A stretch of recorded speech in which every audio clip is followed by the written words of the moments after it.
Hello, everybody. Happy New Year's. Welcome back. This is the first Cognitive Dissidents of 2026. I'm Parallel Mike, and I'm joined by... I'm Monica Perez from The Monica Perez Show. I'm Hrvoje from Geopolitics and Empire. Well, Happy New Year to you both. It's nice to see you again. You know, I thought for the first show of the year it would be a quiet one, but nope. It's already all kicking off. We've got invasions and kidnappings. Or actually, we're not allowed to call it that, apparently. We're meant to say, what is it, some kind of extraction? We'll get to all of that. But yeah, Donald Trump now claims that he runs Venezuela. So I think we've got a lot to discuss on this one. It feeds into so many of the other narratives that we always comment on to do with technocracy and one world systems. So where do we start with this one? Actually, maybe the best bit is just to discuss the very first part of it, which was the extraction, as they're calling it, of Maduro and his wife. What did you guys make of that? It seemed very smooth, very almost cinematic. Went in, got him, and then there's all these videos of him being paraded by the DEI in the US, which again, it just looks a little bit too Hollywood for me. But yeah, I'll hand it over to one of you two. What do you make of it? Well, I mean, I was completely... First of all, it happened on like the Friday night, Saturday morning of the new year. It wasn't even in the Saturday Wall Street Journal, so it had already been digested, but it came out on Monday. I think there's like a picture of Maduro with a thumbs up, Masonic symbolism in his first court appearance, supposedly.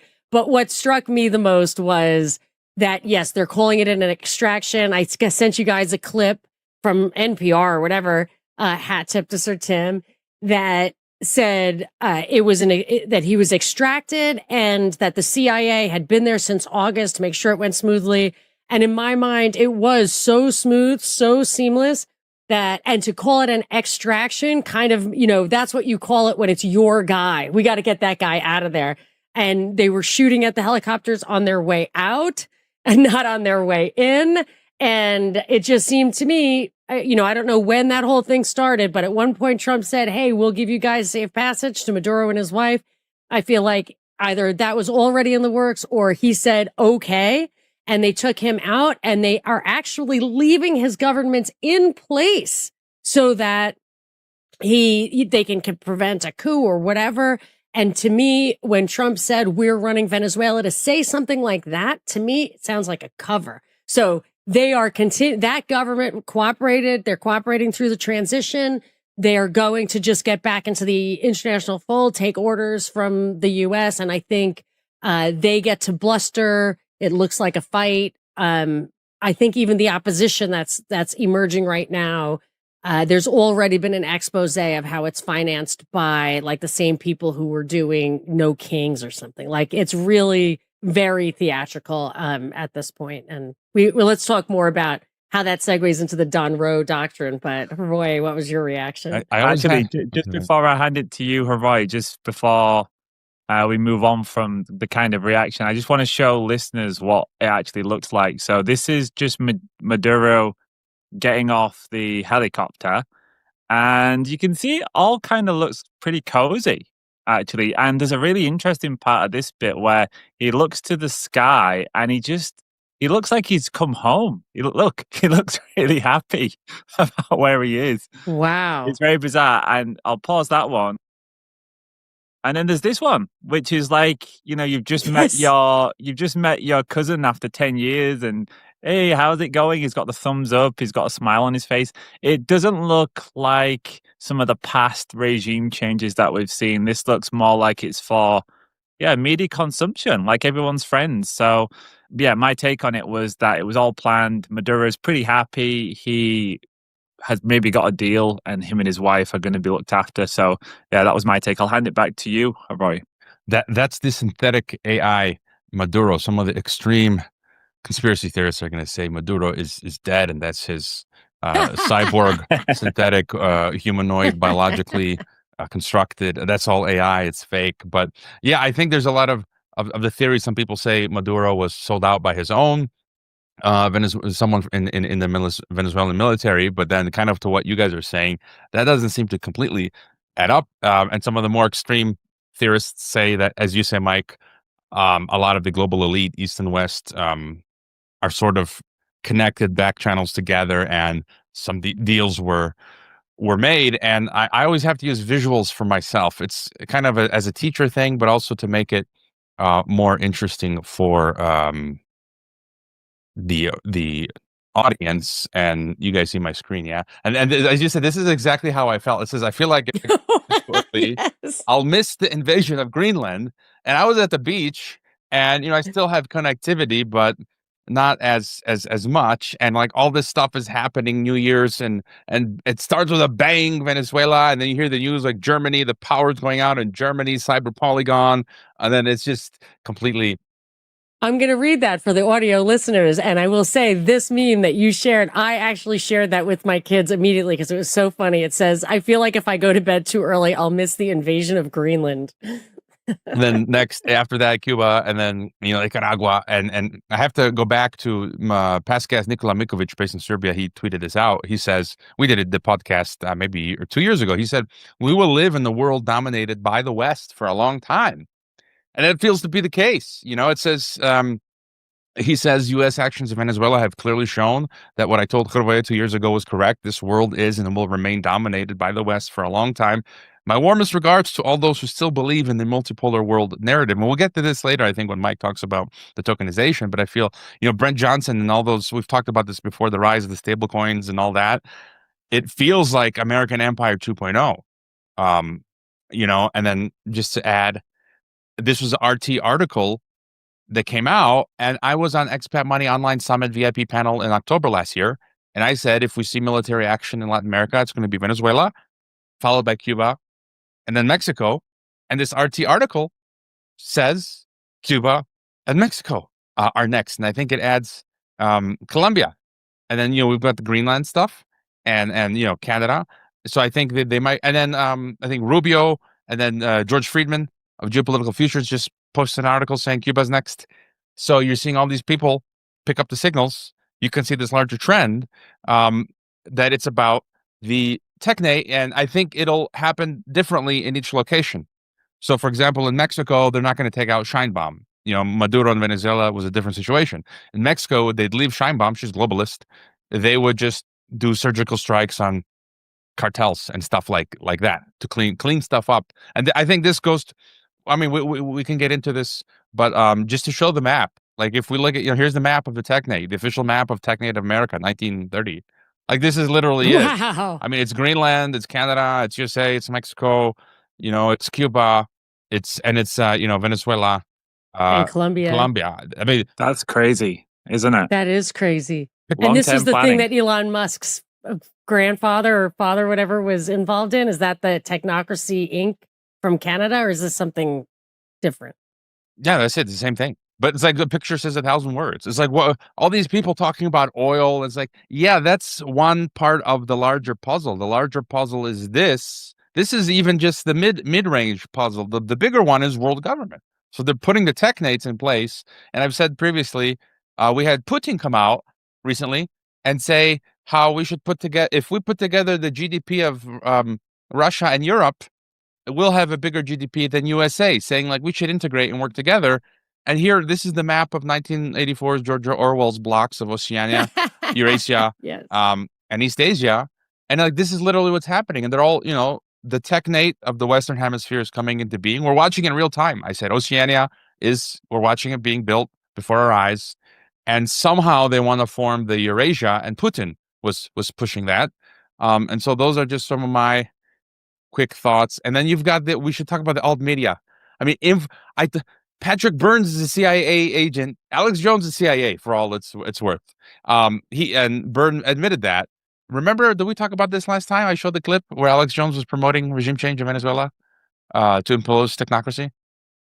Or it wasn't. I don't remember that. I mean, he's obviously. So there was a clip a few weeks back, and Byrne was on the show saying we should regime change Venezuela to install digital governance and blockchain and biometric ID accounts.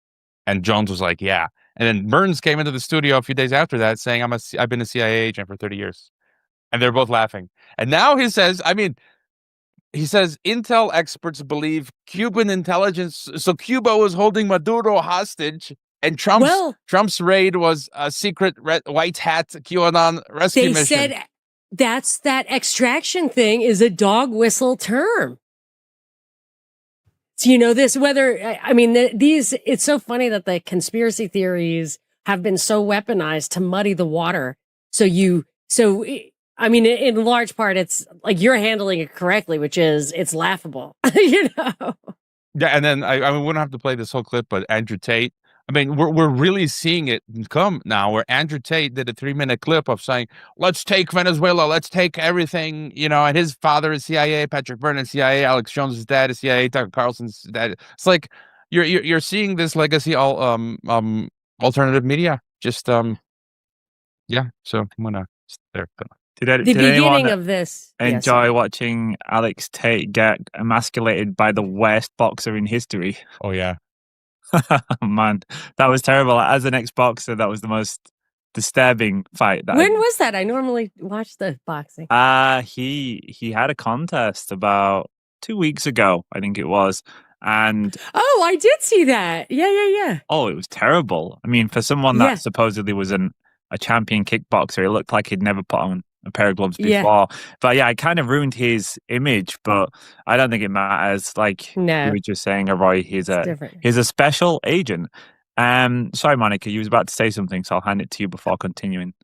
I was just going to say this, what you're talking about, these guys saying, like, let's take Venezuela, all of that relates to a breakdown in fundamental principles and the transition from kind of the Ron Paul Bill of Rights as a touchstone, that reawakening of American foundational principles, to the Trump thing, which I highlighted in 2015. As soon as he started taking off, I said, hey, this guy never talks about the Bill of Rights. That's a problem. That you become untethered. You're just liking what he's saying, but it doesn't have that foundation that Ron Paul has. And this is the consequence of that. And not only is the activity that he's spearheading, that Trump is the face job for, the problem, but the people who follow Trump and the cult of personality have lost the touchstone of how to evaluate right and wrong, good policy and bad policy. So they just give them big snaps. And these puppets who lead their particular,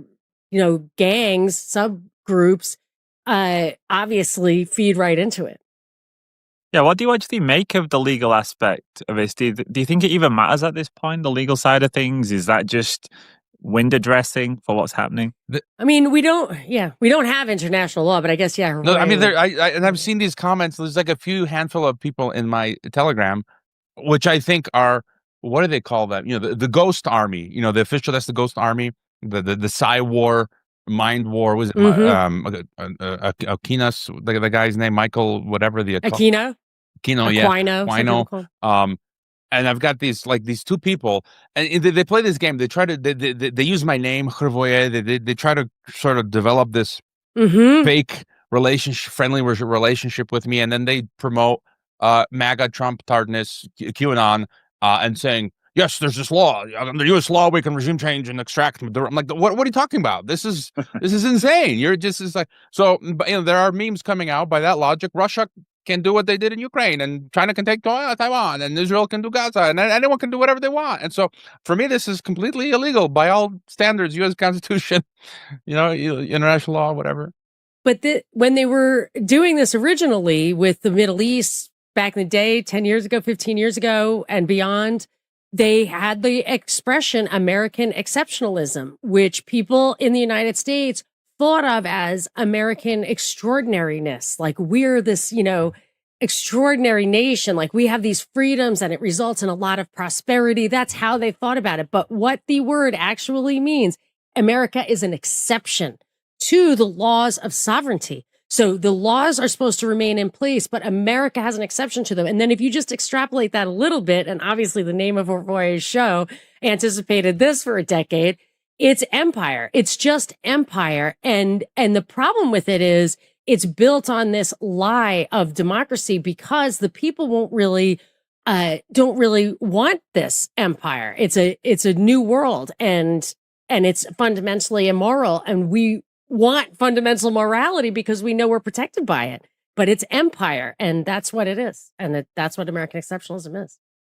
Yeah, I mean, if you look back throughout the history of US interventions in Latin America, it's just been one long line of going in there to pave way for the corporations and for the globalists to actually take over. We wouldn't have maybe used the word globalist before, but now when you zoom out and you see how it's all coming together in this end game with the Technate, you can say, oh yeah, the whole time it was just piecing together this jigsaw ready for what we're actually seeing now. And for listeners that don't know, I've just got a few of them on the list. So starting in the early 1900s, we had Cuba, Panama, Honduras, Dominican Republic, Haiti, Nicaragua, Mexico multiple times, Guatemala, Cuba, Dominican Republic again, Chile, El Salvador, Nicaragua, Grenada, Panama, Haiti, Venezuela, Bolivia, and now Venezuela again. And yeah, I don't think it's the last. And just before, go ahead, yeah. Monica. Sorry, then not to mention the silent ones like Ecuador, maybe Peru. And your article on Venezuela was fantastic. I was going to ask you how you researched that, Mike. But anyway, finish. Sorry. Well, that one nearly broke my back because it took me about 35 hours. So I wasn't happy with it. I was like, if I'm spending this long on an article, it's too long. So it was amazing. It was, I just was blown away. Like for 1 second, I was like, maybe Mike has somebody working for him. AI. But did it in AI in 5 like, minutes. Nah. Tell us the truth. I'm just kidding. Well, no, I know. I was like, no, definitely not. But it was really, really good. Well, I knew some of it. What's interesting is that Venezuela was actually a key country for a long time because obviously listeners will know that their oil reserves are the largest known oil reserves in the world. But if you go back to the 1970s, and you deserve credit for this because you was the person who really got me interested in Iran's history and the Shah of Iran. And going back to when the petrodollar was made, if you think about it, what happened was Saudi Arabia made this secret agreement. They said, we'll provide oil for the world, we'll price it in dollars, and then we'll recycle all those dollars into US debt. And that's what allowed globalism to really work because it spread the dollars everywhere and created a globalized world where all of the trade was happening in one currency for commodities. But here's the key part is Venezuela and Iran were two of the largest oil producers on planet Earth. So I theorized that a key part of the secret agreement in the petrodollar agreement was we're going to take out Venezuela and Iran's oil production. And it's no surprise that Iran and Venezuela both had their oil production destroyed. And that obviously filtered all of the trade to the Saudis. So the Saudis could do that and buy up all of the US debt. If you had Iran and Venezuela with oil sovereignty, that could never have happened because they could have easily vetoed and said, well, we're going to sell oil and we're not going to sell it for dollars. And obviously, we know over the next 50 years when Iraq tried to sell oil for euros, they got taken out. When Libya tried to sell oil for gold, then Gaddafi got taken out. And obviously, what we're seeing now with Maduro looks a little bit different to those interventions. So I think this one is not, this one's probably a legitimate, we've done it together. And he wasn't, I don't know. I mean, maybe Maduro is a bad guy in terms of he's opposed to the US, but seeing how they took him out, it's not the same as Iraq. It's not the same as Libya. And so, Syria. Anyways, my it's point is... It's not the same as Syria. No.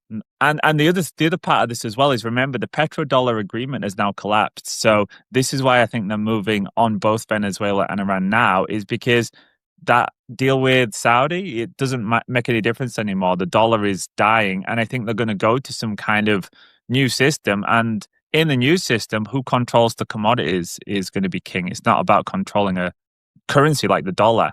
Obviously, it's not really the US that's behind all of this. It's the banking cabals who are creating the one world beast system. I'll hand it to you, Monica.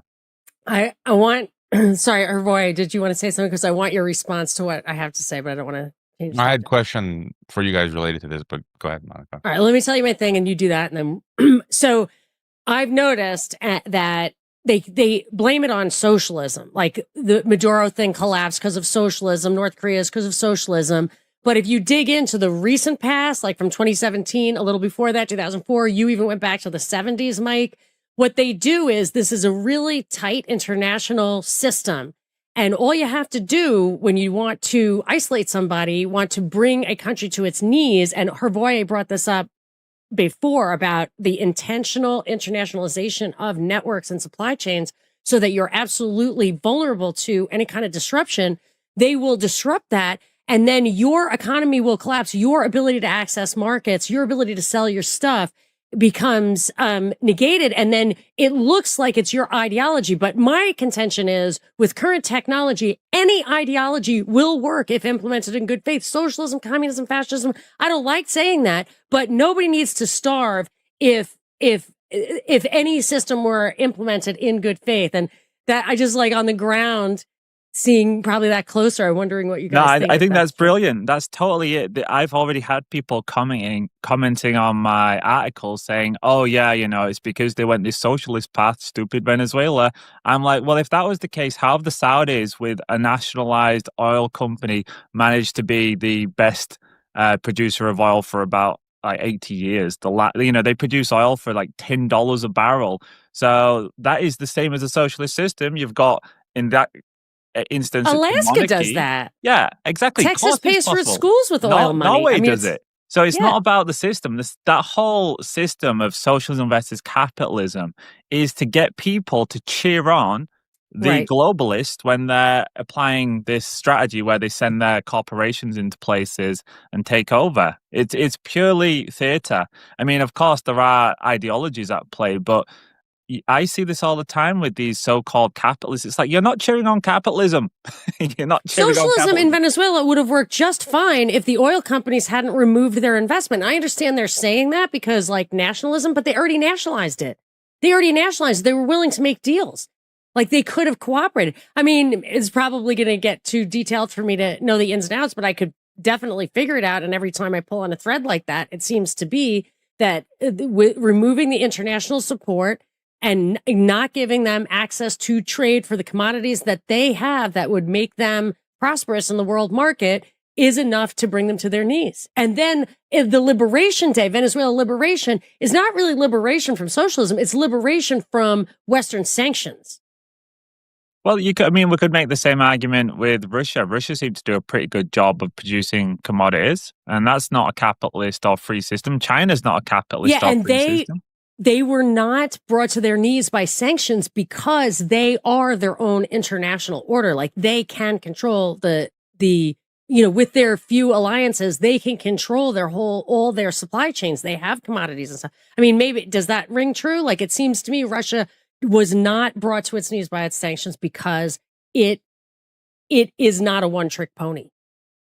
What they did when Russia was going, when Russia had, during the Cold War, when Russia was considered separate to the West and it was not meant to have any interaction, was the West just opened up a load of shadow companies and factories in Russia. So it's not like the West wasn't there.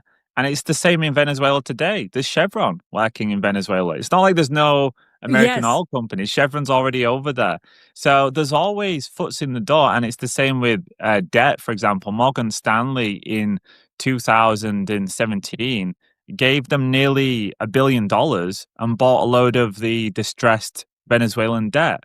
And the Rothschilds have been in Venezuela. They was helping to restructure the debt. So all of the key players still get access to these markets. When we get told there's sanctions on them, it's like, yeah, sanctions for thee, but not for me. It's just a bit of smoke and mirrors. But yeah, I think the thing with Russia is Russia has been successful because the difference, well, when Vladimir Putin first came into power, one of the first things that he did was take back the oil from some of the Western companies. It was Khodorkovsky, but behind Khodorkovsky was Nathan Rothschild in the UK. He actually owned Russia's oil and gas industry. He had huge controlling shares in them. So, yeah, what we're told and what's actually happening is always two different things. Some will say that the Tsar himself was taken out by the Rockefellers because he would have prevented them from having a worldwide monopoly on oil. Yeah, well, after he was taken out, it was Royal Dutch Shell who actually owned the oil industry there, and they sold it about 10 years after his death. They sold a lot of it off, but they already had pretty much monopoly. It was similar to what we're going to see in Venezuela, where the government or the country, whoever's in power, will get a small cut of it, and it will be the rest of it owned by Western elites. But I mean, this is the problem with discussing this. How can we actually discuss it properly? Because we're talking about who? Western elites. Who are we actually talking about? We talk about Donald Trump taking Venezuela. It's not Donald Trump. There's a globalist faction that is installing this technate, and we can't actually pinpoint exactly who the person is because it covers all of them, right? I mean, for all we know, Maduro was in on it. We just don't know. Maybe he's Oh, just I assume Maduro was in on it when the writing was on the wall. But I always think of the military-industrial complex as finance, defense, and energy, oil, and as the like top line, and then under that maybe big ag, big pharma, and big tech. But it's easy to say it's international bankers, it's Israel, but it's also easy to say it's the oil companies. It's also easy to say it's Rand Corporation, not maybe in this particular case. But I mean, presumably, at this point, it seems like there is a network at the top. It's all of them. I mean, they're all plugged into this network. I just wanted to add, I'm not sure if I can fully agree with y'all when you said socialism or communism could be successful. I think more people wouldn't starve. I think it's more isms have become irrelevant in this age where we are now, close to world government, because what you guys just described, the system of globalization, free trade, as they've sold us on it, the technocracy, everything has become monopolized, and they control everything, and they can sell us different narratives. And I have to play this clip that resurfaced again recently, 50 seconds from Network, right? Have you guys seen the movie Network? 1976. And he summarizes it. This corporate head brings in the news journalists. And I think they told us this is the truth. There are no nations anymore. There are no, Maduro is irrelevant. Trump is irrelevant. Putin is irrelevant. Von der Leyen, they're all. I used to work in a supermarket, and I used this recently. The owners of the supermarket were Greek cousins, and when they left, I was put in charge. So I was just I was the manager, like of the floor manager. I'm not the owner. I do what the Greek guys say. So basically, Trump and Maduro, all these people are just like the managers, the front end managers who are powerless. They can only apply what the bosses want done. Absolutely. It's like the PR team, right? It's just the public relations team. Yeah. The face jobs. And it's better if they don't know, because then they can deliver their lines more convincingly. Yeah. I mean, here's another point. I just had a crash course over the weekend on narco politics from someone who was a retired Christian, who worked in the government in Mexico. And he explained to me back in the heyday of Mexico, the 50s, 60s, 70s, whatever, there was one Mexican cartel. They weren't chopping people's heads off. And they were, much of the city where I live, the big restaurants and hotels, that was all built by cartels. And we enjoyed, all of that stuff. And then when the people doing a lot of the extorting and kidnapping today are the small, lower level cartels. And I forget the point we were talking about, but I mean, he was explaining that they're the ones doing all of this shaking down, and Trump might come in and actually press Mexico to get rid of these guys who are doing this lower level chaos, and they want to go back to having one control. But here's the clip from Network. Let's see, here it is. There are no nations. There are no peoples. There are no Russians. There are no Arabs. There are no third worlds. There is no West. There is only one holistic system of systems. One vast and immense, interwoven, interacting, multivariate, multinational dominion of dollars. Petrodollars, electrodollars, multi-dollars, Reichmarks, rims, rubles, pounds, and shekels. It is the international system of currency which determines the totality of life on this planet. That is the atomic and subatomic and galactic structure of things today. Any thoughts on that? I liked it. Yeah, that's it. And that was a long time ago, and it's true. But your two things. One is that you said that those people are the enforcers, the low level enforcers. I remember in New York, a friend of mine's father was killed, assassinated by the mob. And then the assassins were a couple black guys, and they were killed. So you take out those guys when you're done with them, and that's a way of kind of cleaning house. And then you don't no one can really trace where it came from or what happened. I wouldn't be surprised if there is not only this big restructuring we're talking about, but an on the ground kind of restructuring. Maybe the cartels and stuff will actually be affected. You reminded me of my point. So he was explaining a lot of businesses around me are due to cartels. I mean, they're laundering their money. And he told me, like, there was this taco place that he went to where they serve a really high quantity, high quality, affordable seafood. And he goes there and it's like mostly empty. And they, he's just inventing numbers. Like they sell maybe 5,000 pesos of food a day, but they report 100,000 pesos coming in a day. So those 95,000, they say they got that money, but then they take it's just cash. They take the cash money and then they put it into the bank. That's what they report for the tax. And then he tells me that the Mexican tax agency is in on it.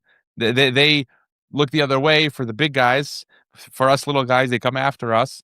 But he was saying that a lot of these businesses, the workers on the floor, they don't know who the boss is.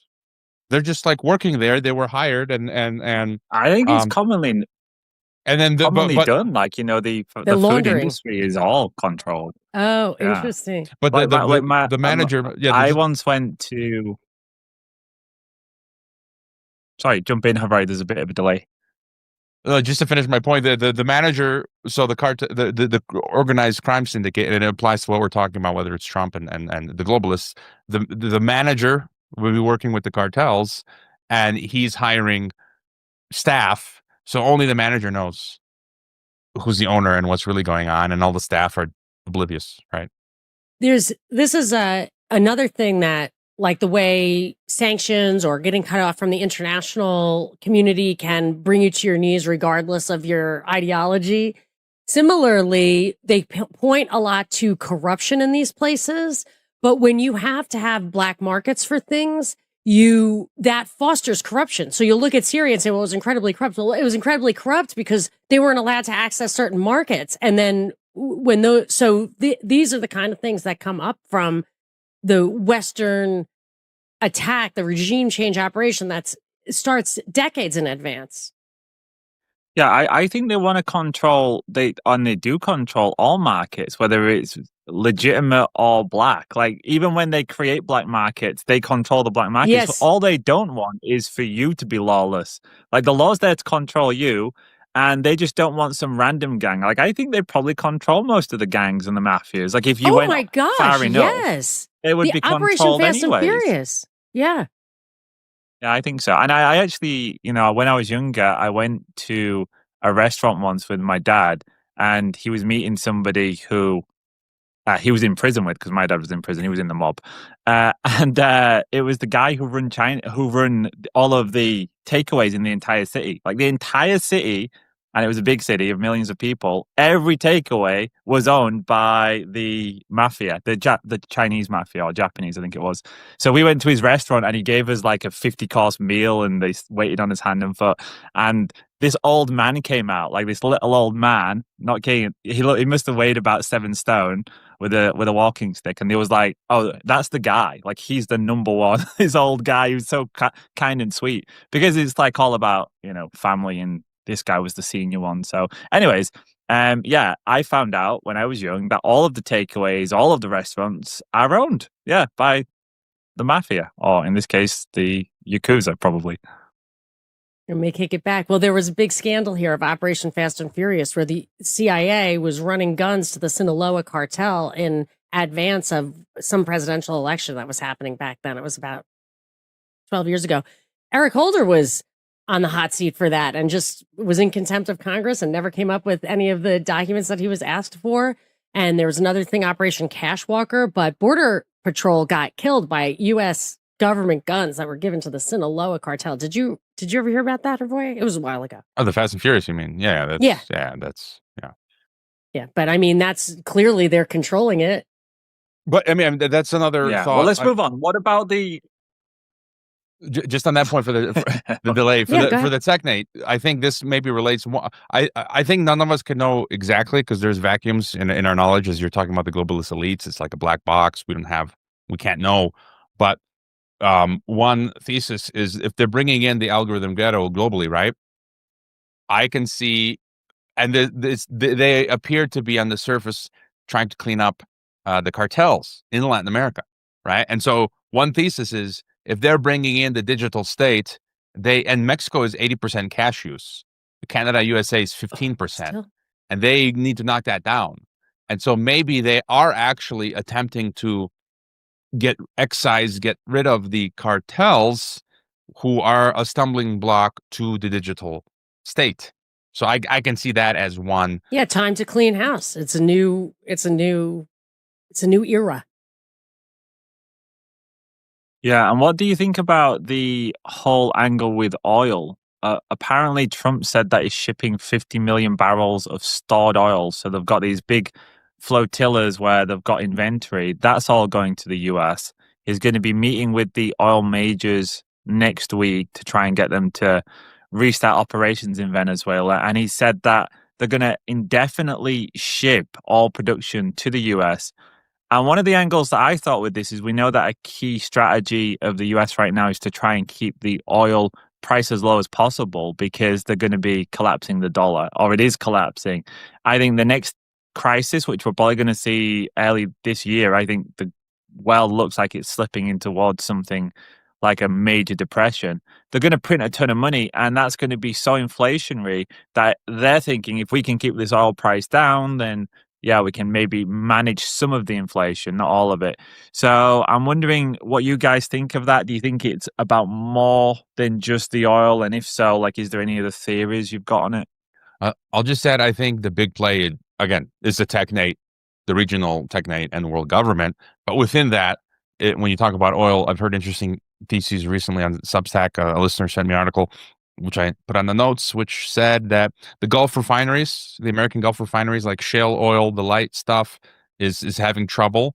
And a lot of the refineries are built for heavy, and which is primarily Venezuelan stuff. And so, again, related to what you're saying for the American economy, they need the Venezuelan heavy to process it for the refinery industries. Anthony Patch, who does fascinating work, I'm having him on for the first time on the podcast soon. He's a Christian. He does this magazine called Entanglement, I think. I just became a paying subscriber to his. He posited an interesting theory where there's not enough time to build out the electric grid for the algorithm ghetto, right? Thomas Massey said you need to double, triple, quadruple it to effectively run the AI data centers and all technocracy. We can't do that. The transponders take years to put in the orders, to have them made from China, to be brought in. Anthony Patch said something interesting on oil, that that Musk, a lot of the data centers are being run on traditional hydrocarbons using like generators, right? Musk is running some of his data centers using natural gas and I don't know, diesel or petroleum. That maybe the Venezuelan oil will be used to power the data centers to run the technocracy. So yeah, those are just some issues. And then also maybe to redirect some of the supply chains away from Russia and China and more towards the Monroe, the American Empire. Yeah. 2.0. I don't know. So yeah, I this think might that's be good to, probably part of it. so I want to say one thing about the oil. There is I think it's 1 million barrels a day that Venezuela produce and 3 million barrels a day that Iran produce. So if the US takes Iran alongside Israel later this year, that's 4 million barrels. And America actually has the facilities to process that really heavy crude that Venezuela does. A lot of people say, oh, it's really poor quality, but America actually already has the big cokers to sort all of that get the heavy metals out of it and turn it into usable stuff. So I think you're onto something with the data center thing, Haroy.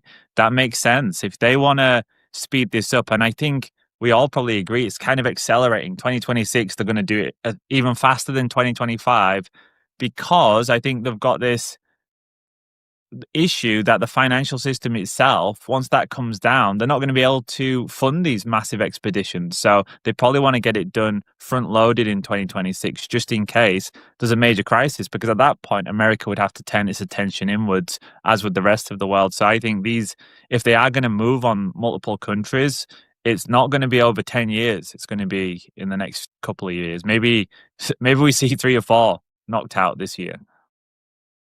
So, couple of things. I think that you can reverse engineer the timing on this to say they're going to go into Iran or whatever, and they want a safety net for when the oil is disrupted from there. I think that's obvious.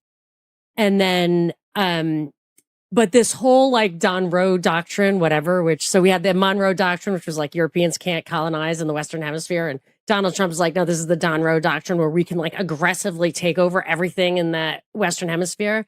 But an article I read that you reposted, Hervoye, about who wrote that? Velina Chakarova. She's this Austrian big geopolitical guru. Yeah. It was it was really fascinating. She showed the Arctic Circle. She showed where military bases are up there, where resources are up there, oil spills, oil assets. This just as an aside, like she's like, well, the polar ice cap is melting, and I wouldn't be surprised. I think they're melting it on purpose. I think there's a lot of stuff underground there that they don't tell you about. And I wouldn't be surprised if the whole climate narrative shifted in the 70s from an ice age is coming to warming is coming because they wanted to get cover for that. And yes, that's in her thing. Yeah, it's unbelievably interesting graphic there of like an overview from the Arctic. And it was interesting to me. So the idea that like you have trade pathways, but also resources and everything going through there, it made me think. And by the way, the Greenland thing, she explains about Greenland, and I don't remember exactly what she said, but since then I've been thinking and reading other things. Like we have the U.S. has agreements with Denmark. I don't know if how long they last or what, where they can just go in and put military bases in Greenland. We kind of already have rights. So I think by Trump saying we're going to take over Greenland, it's just like going an extreme so that they can pull back and say, we're just going to make a deal with Greenland. We're going to effectively run Greenland. But in order to control the transit ways, but the whole entire thing, the whole Western Hemisphere thing, the whole oil stuff, the whole commodities and everything, I think goes to Mike's point about the collapse in that you just bypass the currency. It's now a physical world again. And I think that's manifesting in what's happening with silver. It's a physical world now. And that's a sign of, that can obsolete the currency, whether it was happening or not.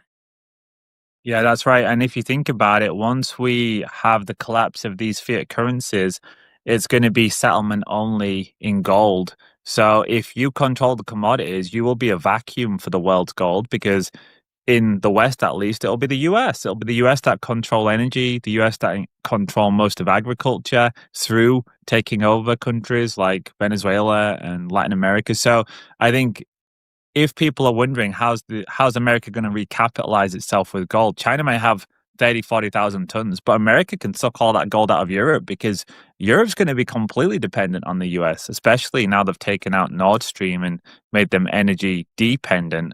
So I think when you look at that big map, you've got America that's going to control. It's going to be like an empire still. It's going to control the western part. Europe's going to be completely screwed. Then you're going to have China and a small regional bloc over there, probably alongside Russia, but with a little bit more sovereignty, or at least the appearance of such. But once you've got that whole system, so you've got the center line with Europe split west and east, it's going to be maybe a Cold War. This is what the narrative will look like. It'll be like a Cold War. They'll deal with each other through gold. And then eventually, maybe 2040, 2050, there'll be some kind of event that forces everyone to turn towards a common enemy. And that'll be when it becomes a one world system. Aliens. So pandemic, exactly. aliens. Yeah. Two world system is easier to get to a one world system than having all these different countries that are supposedly sovereign. So that's what we're living through. There's one other piece of the puzzle I've been trying to figure out where it fits in for a long time. It could be war, it could be AI, I don't know, but assuming it's not fake. So the trade stuff is going before the Supreme Court. The tariffs are going before the Supreme Court, I think maybe this week. Maybe it's today, I don't know. But so if that gets struck down, then the tariff thing was just I always wondered if it was really just meant to usher in a new trade agreement, a new world trade organization kind of thing. But if it's real, like if the tariffs and the trade war plus bringing, wanting to bring manufacturing back to America, which, makes no sense from a productivity standpoint. And then attacking, like going in and raiding immigrants who work in really low level jobs. If that stuff's all real, what you're doing is making Americans work again. You're making Americans work again as if they're not really going to have access to the rest of the world's products. That's one way of looking at it. But I think I might have mentioned last time, another way of looking at it is that if AI is so the AI is accelerating, like there's no turning back. I was talking to some tech guys and they were in Silicon Valley, like, oh, everybody's working on AI. Like we're leveling up to the point where right now their AI is the equivalent of a coder, but pretty soon it's going to be at a management level and then it's going to be higher than that. So if all those jobs are getting mechanized, Americans are going to need to work or you're going to have civil problems. And so maybe they're getting rid of the immigrants, bringing back manufacturing, cutting off supplies of products just to keep people occupied. Like that's not beyond the realm of reason. But my original thought always was autarky and the cutting off, like the impact on the airlines, like what they're doing with that to like scare people from flying, make it more expensive, goes to a kind of like physical, real shutdown thing. I'm not sure how it plays into what you're saying about the two world, but I totally agree that it looks like it's bifurcation too. Just one thing we haven't mentioned is the US has seized 2 Russian oil tankers. And Donald Trump has said that we can seize assets anywhere in the world. That was US Defense Secretary Peter Hegseth, and Russia have said this is a violation of international maritime law, which goes back to what we said earlier. I don't think any of that actually matters. The goal is what the goal is, and they will get there one way or another. A few other things that we haven't touched upon. Before we get there, could I just to Monica's point, I want to share again my screen. Here we go. I like your assessment, Monica, but this ties in because again, the big picture, Technate, social credit system, algorithm ghetto, and all of a sudden, like you can see now, we have to be discerning where alternative media, X feeds, Telegram feeds, it's that's why I call it legacy alternative media. It's been being taken over, and the algorithm. When you see something in alt media, all of a sudden in unison, and some of the people that we know are sharing it, you're like, wait a minute, this is not organic. And some of the stuff that they're selling us is actually good ideas, but it's going to be used for globalism. And the latest was the tax thing. MTG and other people are like, we're not going to pay tax this year. Tax revolt. Opt out of the tax system. I mean, you just do the search, you'll see a lot of the standard alt media figures promoting. I'm like, wait a minute. I don't want to pay taxes. I do, but because I don't want the IRS guns on my head. But something is going on, and you go to social credit entry in Wikipedia. Robert Heinlein, I just found this, who wrote in 1942 a novel, and he says in Heinlein's future society, government is not funded by taxation in the social credit economy. Instead, government controls the currency and prevents inflation by providing a price rebate to participating business and a guaranteed income to every citizen. So in the social credit system, there is no income tax. So now they've psyoped the plebes, do the revolt to dismantle the IRS or income tax system for them, thinking they won a victory when they've just advanced the technology. It's like end the Fed. If they end the Fed, guess what you're getting? Yeah, so I mean, I think this could play into that somehow. And you mentioned Russia. I got to do some of the memes. Mike, where is it?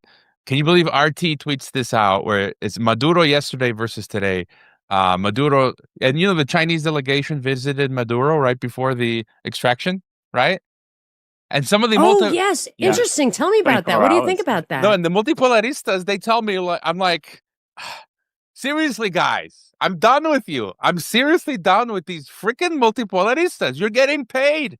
Like they're like, oh, there was this Chinese meeting with Maduro before the regime. I'm like, yeah, they probably told them like you're screwed. Like they didn't do it. They're not doing nothing. China comes out, they make these statements like blah blah blah. China bye. Like you're not doing anything. And I said, Russia and China left Gaddafi to the dogs, Libya, Assad to the dogs, and I said they're going to do the same with Maduro, which they just did. This meeting. Will they get Taiwan though? Like, how is that? And I understand they're going to give this up. Yeah, I mean that's just we can maybe. I just want to finish this, and so the fact that RT comes out and says, and then they show the after photos Maduro captured, and like Putin was like, "We're gonna help you." Like, they wouldn't help you. Pepe Escobar's like, they sent him the Oroshnik hypersonics for Venezuela to defend from USA. They didn't do anything, and then these memes of it's that guy standing. He's got a Putin face and it says watching a special military operation, the Russian SMO that takes 3 hours and not 4 years, right? Trump comes into Venezuela, 3 hours, we're done. Putin is there for years. And then here's another one with Putin and his generals. And it says, why didn't we just kidnap Zelensky and say we're running Ukraine from now on for F's sake? And that just shows how weak Russia is. And I like this meme. It says, you have freed us, the Venezuelans say to America. Oh, I wouldn't say freed, more like under new management. So, yeah. Absolutely. Yeah, well, that is what the Technate's about, right? The Technate is about what they call resource accounting. So they want to have all of the resources collectivized. So for those that are thinking, America's saving capitalism, it's like, nope. It's going to collectivize all of the resources of the Americas, and then everybody else gets equality. So, yeah, you won't be paying no taxes because you're all going to be living on subsistence UBI, which will be controlled, and this is something that we're going to get to, by the digital financial surveillance grid. And in 2026, they've just announced that the DTCC, which is the Depository Trust and Clearing Corporation. So those are the guys that essentially hold all of the stocks and shares. They're going to tokenize them this year. So they're pushing forward this tokenization, which Bitcoin is the ringleader of. That's the one that brought in the blockchain and tokenized assets. And it was really interesting because I was looking at the DTCC's website and they said, we've been planning this for 10 years. And I'm like, 10 years. So all of that time when they were saying, oh, we're going to stop Bitcoin and these they was making out like this was some kind of threat to the financial system. And these guys were planning it 10 years ago. I'm like, no. So you can see that all of these different narratives are now merging in the center at the same time. And I think by the time we get to 2030, we're probably going to have technocracy, or like literally it's going to be installed, up and running, ready to go. And so, yeah, that's the other narrative we could maybe touch upon, is just the technocracy that is being installed. Whilst everyone's talking about Venezuela, there's a lot of stuff going on behind the scenes. I mean, just on that point, I mean, I totally agree with you. There's no... Look, I was just at the beach in Mexico, and on the highways, I heard the announcement where you won't be able to pay cash toll anymore. The e-tags. And I think this was the last time I'm ever going to be able to pay cash. I just read, starting like this week in Mexico, they won't accept cash anymore at the tolls. You got to buy the tag. And they're retarded. It's like you can only buy them at some, like of the toll booths and like a department store in Mexico. Like, then at least make them available in convenience stores. And no, because they want you to do it on your phone. That's the thing. They don't want it to be available. Well, I mean, but you have to buy the physical tag to put in your car. So yeah, you do have to do it on the phone, but you need to buy the physical tag to put on the car. And so like that's coming in now fast in Mexico. The Mexican tax agency they're going to have access to all of the platforms, to your purchase history. It's like, I don't even understand. It's happening so fast I can't even compute it. But my other points, I can have just share my screen again real quick because I pulled up our parking meters are now make you use your phone. Everything. In France, 10 people convicted, some of them going to jail for making fun of the Brigitte Macron. I mean, that's criticism. It's thought crime. It's social credit. What you do, your thought, your speech, you get penalized. In Mexico, in Michoacan, the state of Michoacan, the first time this has happened now, the cyber bully unit of the states of Michoacan and Mexico. So a citizen criticized a politician, and they weren't even violent or uncouth on Facebook. and they have been arrested. Mexico, France, UK, EU, Jacques Baud, and all these other like 50 people that just got sanctioned in the EU. And then this was an interesting article from Vietnamese dissident from Asia Times, Chinese digital blueprint for Vietnam social engineering. And Vietnam is bringing in I call it the Viet chat, VNEID. It's the Vietnamese WeChat. They're forcing everyone to use it now in Vietnam. It's a citizen scoring system. And they're creating, it says, an elite class of technocrats, it talks about. And it says biometric data, right? This is happening now in Mexico. It's happening everywhere. The DNA also. They want the DNA, and so there's that. And this Croatia news that I found, it says Croatia introduces stricter energy rules under new Energy Efficiency Act. Croatia's new act has come into force, introducing stricter obligations for public authorities and companies to cut energy consumption from us, the plebes. Because again, we talked about this before. They want that energy for the technocrat control grid. So they're going to force us to lower our energy use, increase the price, move to intermittent, have us spend our own money to buy solar panels for ourselves. It's total crazy neo-feudalism. So. Actually, let me just share this quote with you. This is from the Technate. It says, the goal of the economy shifts from profit to use. Goods would be manufactured to be durable and efficient rather than designed for obsolescence to drive up repeat sales. Because the system is based on energy accounting, there would be no incentive to withhold resources to drive up prices. So that's precisely what they're doing to the public too. They're saying your energy needs to be accounted for. We need to see how much you're using. And in Central Europe, they've actually done an energy register. So they want you to say what types of heating you use in your house. And I'm noticing a lot of these new houses don't have chimneys. And right now, the temperature over here is -10. And I'm like, how are they staying alive in a house with no fire? Those fans that they use, those heat exchangers, they don't work in -10. So I don't know how these people are actually surviving besides having energy like electric heaters. But what if that goes out? What if the electricity grid goes down? Now you're going to freeze to death. So I'm not liking what I'm seeing in Europe either, Hroy. So this is the 1-year anniversary of the LA fires. And in my town, Altadena, all you could see after there was 9,000 buildings burned down, almost all of them are homes, you could just see all the chimneys, because this was one of the reasons we bought our house, because it had a wood burning stove, which is now illegal in LA. So those houses, 9,000 houses in the kind of the mountains a little bit, and the foothills, all had fireplaces, and now they're gone. And when they rebuild the houses, they can't have those anymore. And they're also have really strict rules on what you can put gas in. So you can't, I don't believe you can have a gas stove or gas oven or anything like that, a gas fireplace, nothing. I think you can, like, we're building a pool and we can get gas for the pool. But they're changing that completely. And one thing that I might have had this article last time when I was talking to you. It was an article out of, I think, the New York Times. I was trying to figure out how the liberals justify AI with its incredible energy consumption. And the article I read, the apologia for it, was, well, AI will bring so much efficiency by automating everything from transportation to energy use that it will justify its own existence, its own energy usage. So it'll be both an excuse and a mechanism and, a justification or whatever to say it's not even us doing it. AI is doing it, or try to argue with that. That's the technocracy. Wow. I just, is there anything that we have missed, guys? I just want to add one more point. I lost the complete thought earlier, but I just share my screen again. Have you guys heard of this new TV show called Pluribus from Apple? I've been watching it. Yeah. I think I watched it all so far. I just chatted with her, like, father and mother were CIA agents or something crazy. Like in real life or in the movie? Yeah, in real life. So that actress is an inside job. So I like these sci-fi stuff, and I did a podcast with Jason Horsley, which I haven't published yet. And he mentioned this film, a show, which he said was good.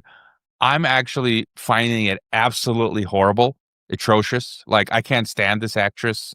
You know, they made her Yeah. a lesbian as well. Yeah. The agenda there, And to really normalize that, like it's so normal. Yeah. but it's boring. Like, it's so boring. But I'm forcing myself to watch it for the narrative.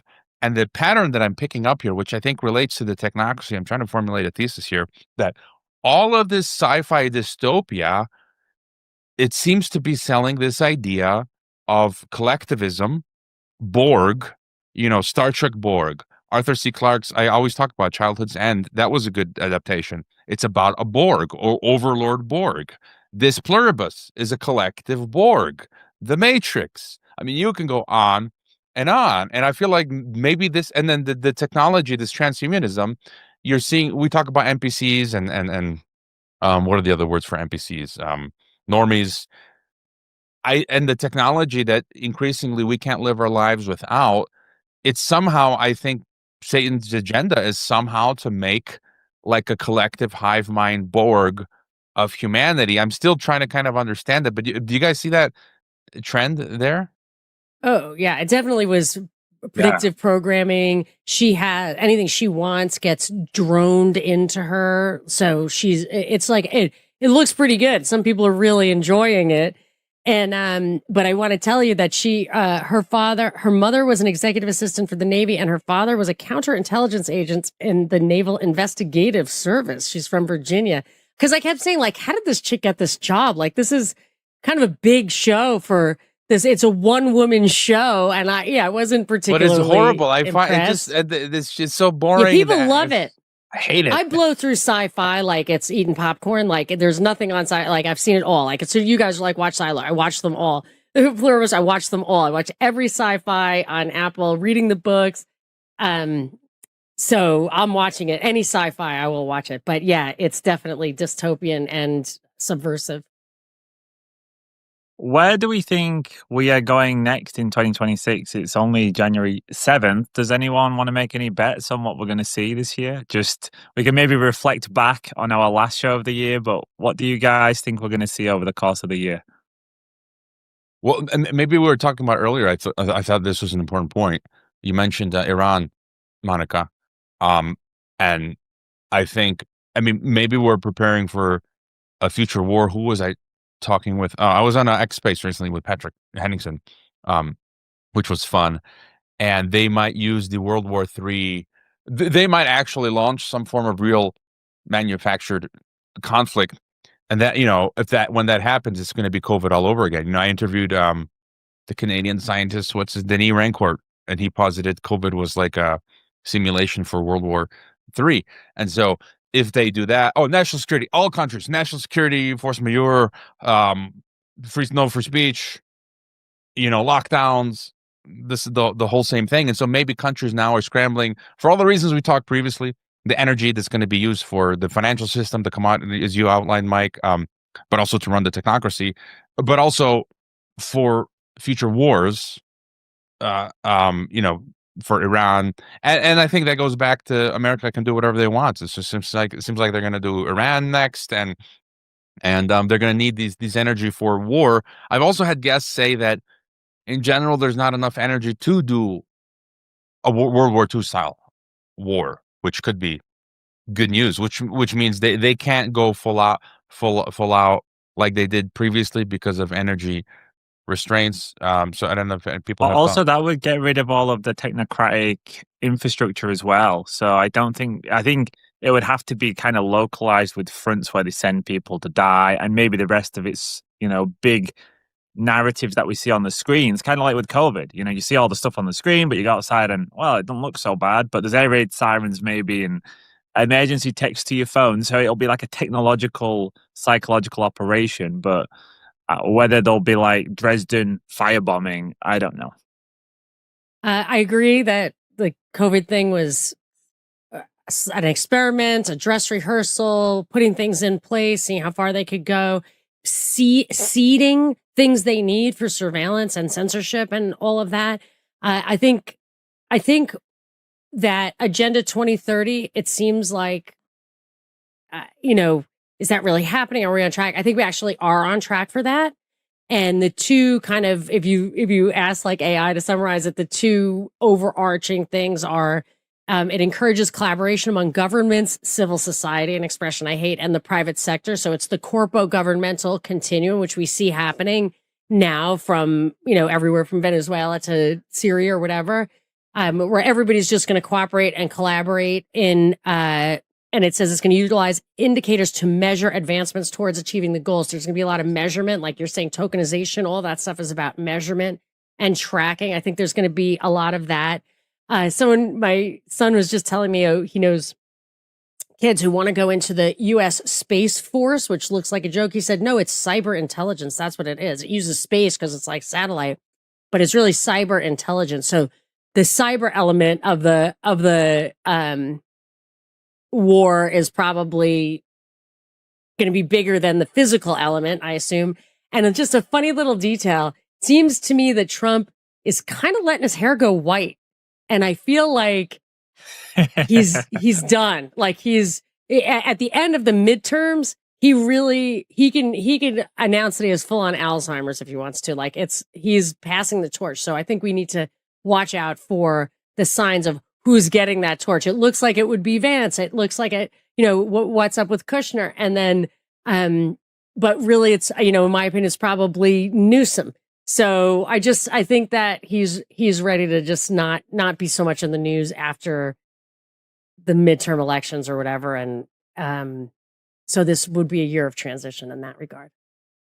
Just on the point about the Third World War looking a little bit different and maybe having events that don't take out necessarily main infrastructure, but it has to frighten people. Just the other day, somebody sent this to me.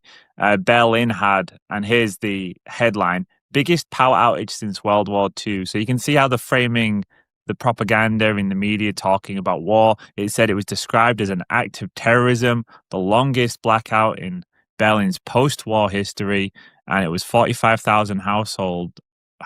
And apparently it was a left-wing socialist or communist organization that took credit for it and said, we apologize to the less affluent citizens who were affected. So this was meant to be a cyber attack. That stuff's all cyber. Like the grids. This was actually arson. So they said that they bent down a power. I mean, I don't believe the official story. I don't know if I believe that. No, neither do I. That some left wing guys. That's the thing. The physical stuff, like 9/11. Like I feel bad for all the guys who fell for it and went to war and got seriously hurt or killed or whatever. But it defies belief that we could not defend against that. Like we defend against these things. These arguments that we can't defend, we can defend. And I remember there was a drone that went down over Iran with like Stuxnet in it or something. It's like, oh no, now Iran has all this cyber capability. Oops. So now you can have the cyber war. You can have that defense buildup. You can have it because you give your quote enemies those weapons. But I see that there would be a lot of that. And that plays more into like the COVID scenario than even a hot war would. Because the COVID thing was about shutting down the system. Same thing with like our fire and other natural disasters. These are all, shutting down the systems. And I think that that's a war against us.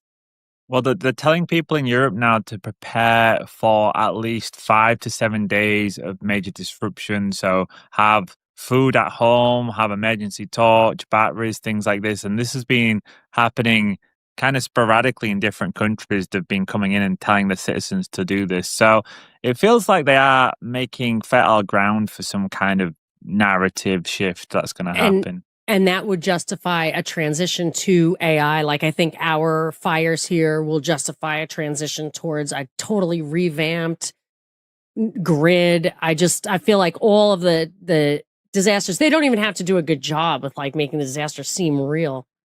To use it as an excuse for these transitions.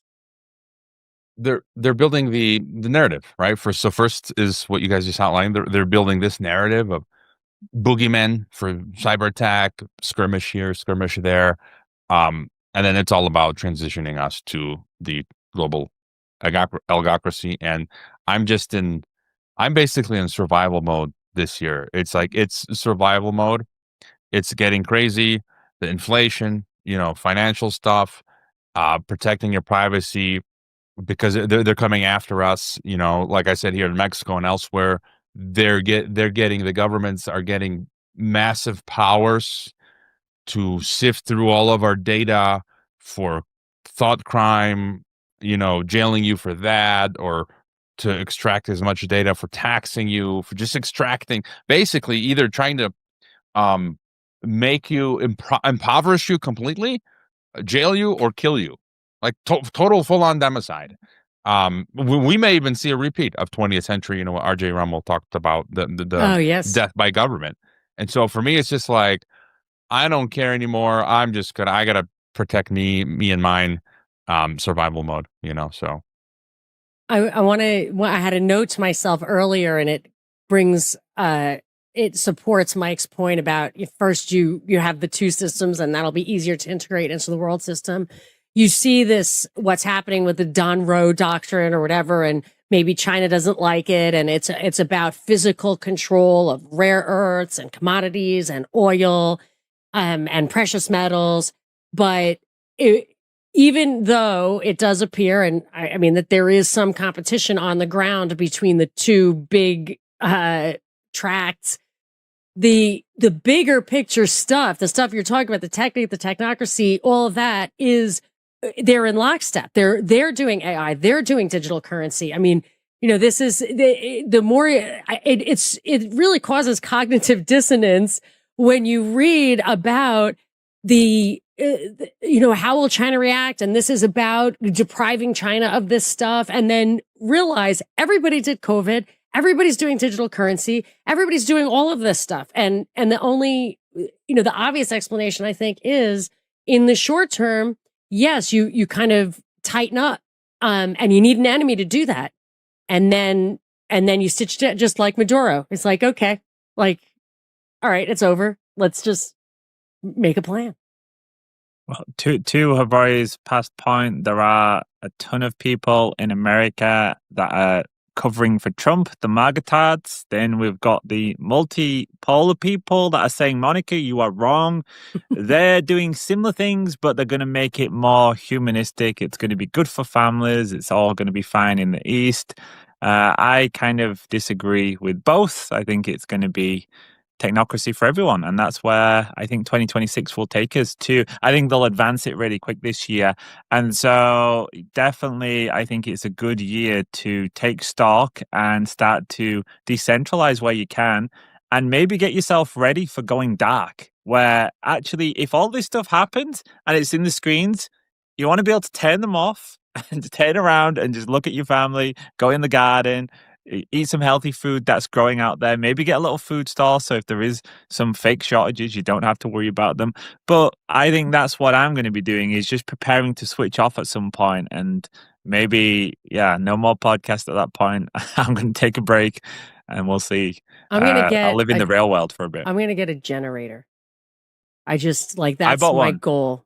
Yeah, I want a big one. You can get some really good has to be quiet, solar though. now. Has to be quiet. Do they have quiet generators? They say they're making them quieter. You want to put it someplace where it is quiet, maybe run it all the time, or whatever. Like, just make it so it's not a magnet in real bad times. Like make sure you have a room that's pretty blacked out, so that if you want to hang out there with the lights on, it's not, because I noticed that after the fire, there was a family that had a generator, and they were like, the world was burning, and they were, whatever, cooking, grilling in the backyard, and had their Christmas lights on, and we were all happy for them.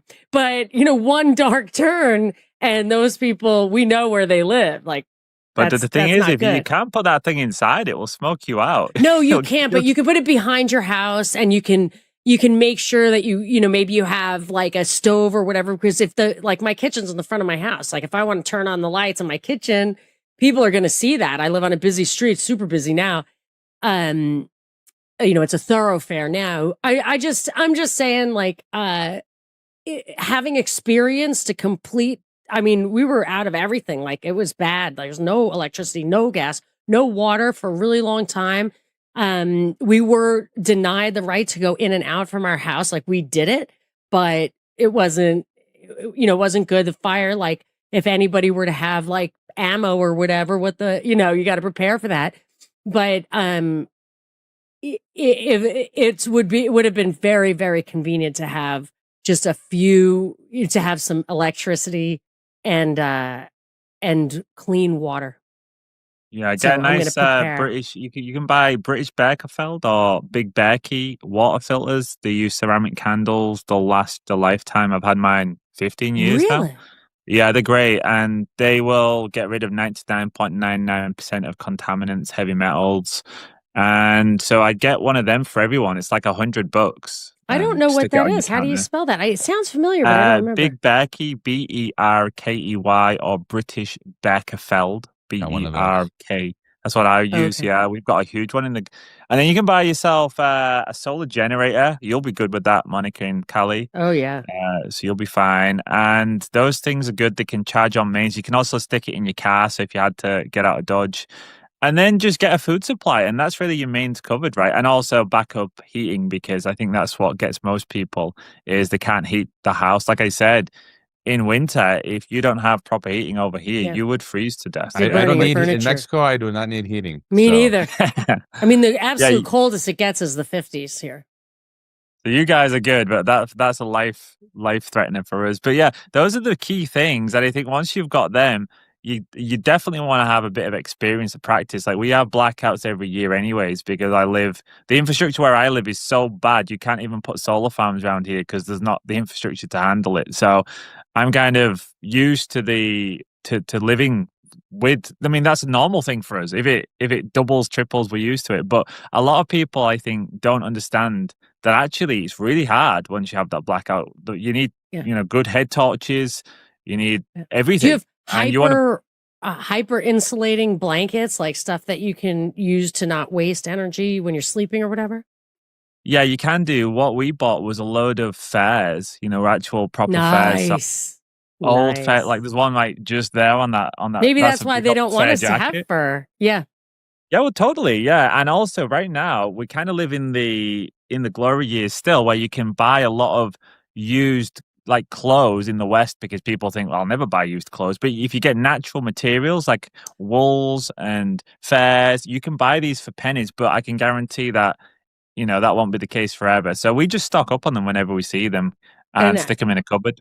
I've just noticed that too. I was reading some stuff. They found out that MS, or I forget what it is. I think is it MS that hits women of reproductive age more than any other demographic. I can't remember, but they were saying that there's plastic coating on dental floss, on clothing sheets, on a lot of things that is correlated to MS. And then I realized my son is like a medical guy. Is like, yeah, your sheets have to be cotton. So like everything I threw away, like a foam pillow I had. It's like, yeah, that stuff, you're not supposed to be breathing plastic all night. So then I started realizing a lot of my clothes and stuff, it really shouldn't be, you shouldn't be hyper exposed to a lot of artificial, like plastic. No. It's the plastic.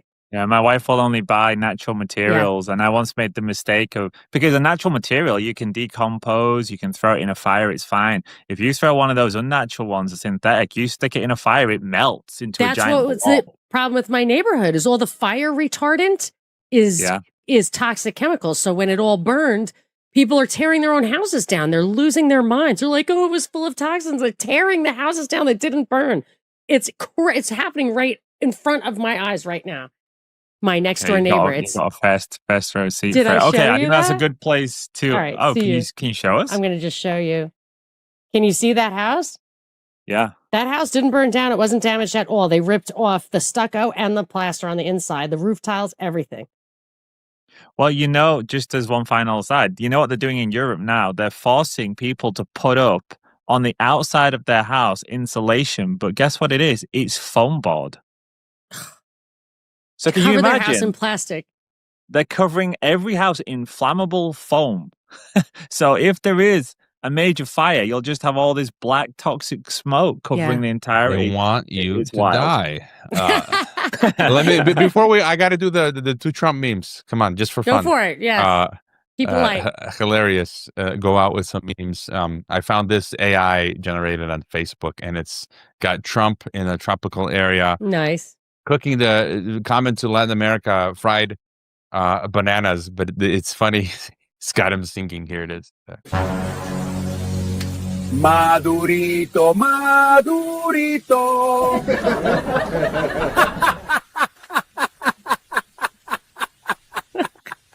You got the audio, right? And then here's this one with Trump with a mustache and it looks like black hair. Yeah, a Latin dictator with the Venezuela sash. I thought this was funny. Hola amigos, yo soy su nuevo presidente, el señor Donaldo J. Trumpo. Your ex-presidente, el señor Maduro, is no longer your presidente. He kept talking shit, you know, and fucking around, though, and he ultimately found out, though. Anyway, we're going to make Venezuela grande again. Mucho grande. El bigger y el better than ever before. We're going to drill, baby drill. We're going to have a big, beautiful fiesta, all the tacos you want. Mucho mariachi, sexy mamacitas, and delicious margaritas. And President Trumpo is going to be el DJ, okay? Muchas gracias, muchachos. Y let's make el Venezuela grande again. Arriba el Venezuela, amigos. That was great. That was beautiful. Did any? I wish I'd have brought this one. Did any of you two see the guy that made a tweet about taking his friend's house? He made a video about taking his neighbors' houses because he believed that they might be doing some criminal activity. He expanded his own yard, built a pool in their yard. Yeah, I'll look for that one for next time. But yeah, I think that's a great place to wrap this one up, guys. Beautiful. First show of 2026 out the way. I don't think we're going to be stuck for narratives this year. So I'm going to sign off. You can find me over on Substack, Parallel Systems. And you can also find me on any podcast app under the Parallel Mic Podcast. And you can find me, Monica Perez, anywhere you look for The Monica Perez Show. Geopoliticsandempire.com. Over and out.